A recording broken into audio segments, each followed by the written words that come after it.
আসন্ন এডিসি নির্বাচনকে কেন্দ্র করে রাজ্য জুড়ে রাজনৈতিক উত্তাপ ধীরে ধীরে বাড়ছে। সেই প্রেক্ষিতেই রবিবার আগরতলা প্রদেশ বিজেপি কার্যালয়ে অনুষ্ঠিত হলো গুরুত্বপূর্ণ সাংগঠনিক বৈঠক।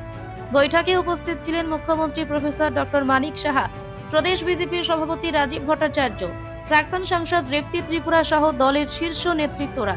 বৈঠক শেষে মুখ্যমন্ত্রী সাংবাদিকদের জানান, এডিসি নির্বাচনকে সামনে রেখে দলের সাংগঠনিক দিকগুলো আরো মজবুত করতে আলোচনা হয়েছে। মূলত সংগঠনকে শক্তিশালী করতেই এই বৈঠক অনুষ্ঠিত হয়েছে। রাজনৈতিক মহলের মতে এডিসি নির্বাচনকে কেন্দ্র করে রাজ্যের রাজনীতিতে নতুন সমীকরণ তৈরি হচ্ছে, তাই এই বৈঠকে অত্যন্ত তাৎপর্যপূর্ণ বলে মনে করা হচ্ছে। সাংগঠনিক বিষয়ে আলোচনা হয়েছে। আগামী দিন আমাদের লোকাল বডির ইলেকশন আছে, তাছাড়া এডিসিরও ইলেকশন আছে, সেই সব বিষয় নিয়ে আলোচনা আছে। না না, এইসব বিষয়ে না, আমাদের সাংগঠনিক যে আরো যাতে স্ট্রেংথেনিং করা যায় সেই বিষয়ে আলোচনা। না না, এখানে কি সভাপতি কেন? Bureau report, frontline Tripura.